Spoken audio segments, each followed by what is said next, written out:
Welcome to the REI Foundation Podcast, where we cover all the steps and strategies to make your real estate dreams a reality. Now your hosts, Jason and Pili. Hi, everybody, and welcome back to the REI Foundation Podcast with Jason and Pili. Here we are with Kevin Dowling. Hi, Kevin. Hey, guys. Good to be back. Yes. All right. So hey, Kevin. today we're going to talk about syndication. Yes, and on Inspection Friday. Thank you. I always forget to say that. On Foundation Inspection Fridays, we are talking about syndication. So what does syndication mean? Give me like a straight dictionary kind of explanation. Well, in terms of real estate and what we're doing, you can take it in a couple different levels, but it's basically we are buying properties with investors so we can buy larger properties, and we bring in funds from those investors to help us basically buy the property from the deposit to the down payment to the fees to any of the construction we're doing. And it allows us to get into 100 units or larger by basically pooling funds. Kevin? That covers pretty much everything, but essentially, it allows us to leverage outside investors for, like Jay said, the purchase price, the CapEx, some of the fees, et cetera, and then buy larger assets that maybe Jason and I could not buy just with our own capital. So I'm a new investor coming into the apartment game, and I want to get into syndication. So what are the first steps that I need to take to really get into that? Step one is find a property. Well, we talked about that at the last episode. So I have a property and I have it under contract. Wow. What do I do with it? How do I pay for this? Really, $1 million property. I don't have that in my back pocket. Well, the first thing you want to do is speak to a syndication lawyer, and I can always be on the front side of everything. Is that you do want to speak to a lawyer because there's a lot of different things that you can mess up and a lot of different ways you can get in trouble, and basically with the SEC, and you don't want to break any of the rules and go to jail or any of that fun stuff. No jail here. So there's a number of different platforms. 504, 506B, 506C. There's a number of different, lots of numbers and letters that you can choose from. It all comes down to your investment strategy and who you are looking to bring into your deal. The two that we were deciding between were a 506B and a 506C. And hopefully I say this right, but the 506B is actually that you can bring on 35 sophisticated, non-accredited investors and then accredited investors. But they all have to be within a hand's reach. You cannot go outside and market this. You cannot put this up on Facebook. You cannot solicit this. So when a hand's reach is basically someone you know, someone you've had a relationship with. The non-accredited investors that are sophisticated investors do not meet the requirements of accredited investors. And that's a big transition here, is that the accredited investors make $200,000 per year for, I believe, the last 3 years, or $300,000 married, have a net worth of $1 million, not including their personal residence, a few other things in there that can make them accredited. We had people that were sophisticated investors that were around us that didn't meet that criteria. Just they do very well, but they just were not in that platform there, and they were very excited to be part of the deal. And so we figured that we had enough people between accredited and non-accredited that were within our group to invest in this deal. And that's why we chose the 506B. The 506C is just accredited investors. However, so they have to meet that platform, 200,000 single, 300,000 married. I hope I write it down, so you make sure to check. And then also a net worth component there of $1 million without your single family home or your primary residence. But you could put this on the radio. You could, put this on Facebook. You could shout this from the mountaintops. You could tell anybody and everybody to be in your deal, and you can go out there to a much larger platform, which may work going forward in the future for us, but we didn't need to do that for this first deal, and that's where we chose the one platform.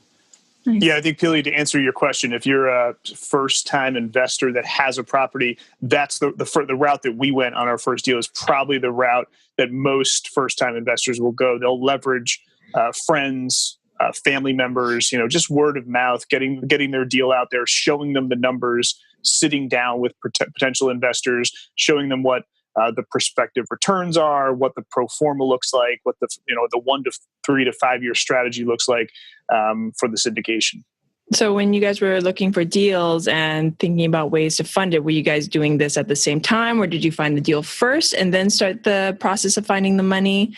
Kind of walk me through sort of what was happening while you were looking for the deal and finding money to pay for it. It's like a catch-22 because you need to raise money, but you're raising money based on this fictitious deal that you don't have, but based on requirements that you believe you're going to have based on your criteria, and that criteria that you're going after is going to produce certain returns. Okay. So we were raising money for a property that didn't exist based on a property that we are going after.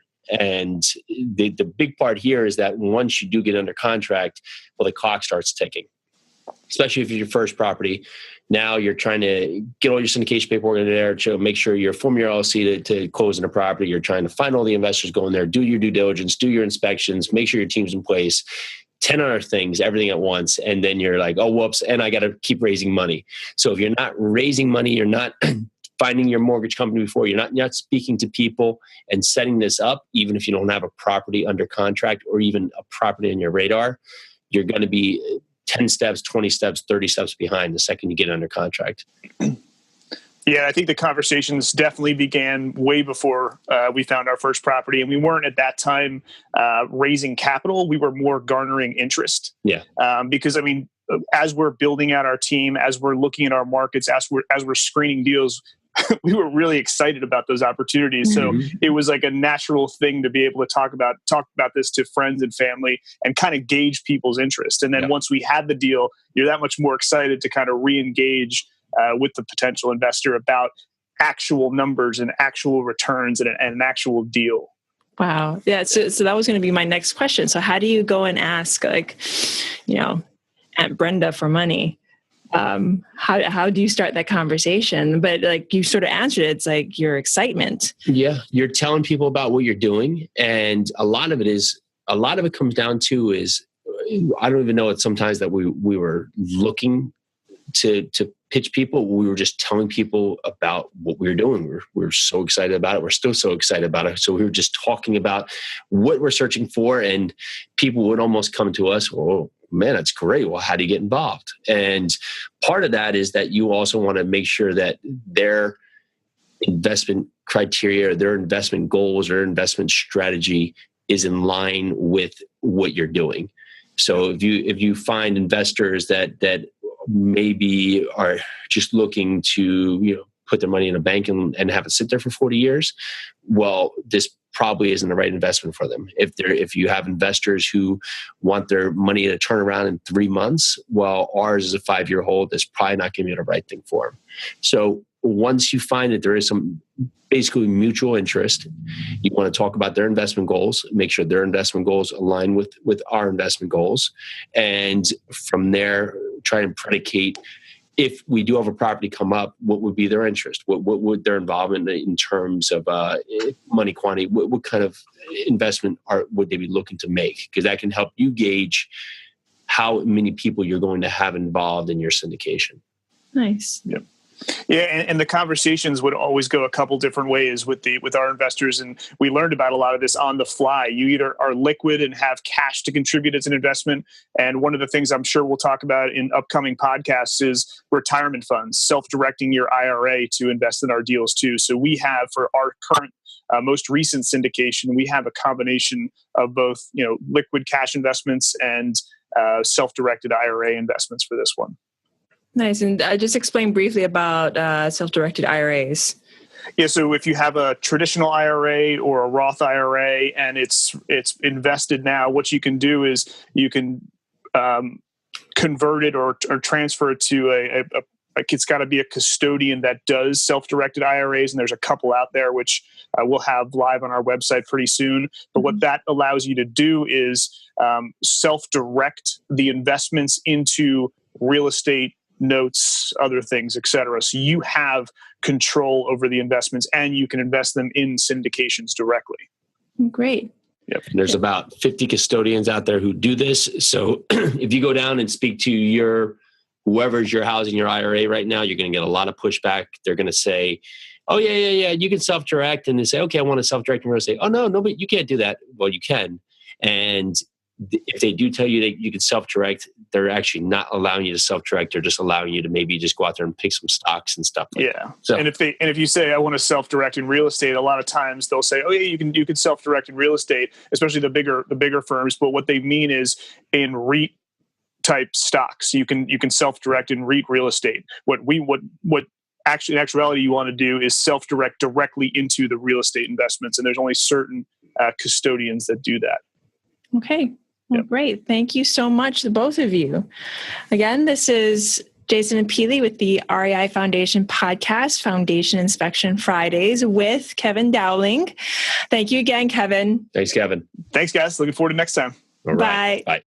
Thanks for tuning into the REI Foundation podcast. Check back next time for more awesome tips and strategies to launch your new you in real estate.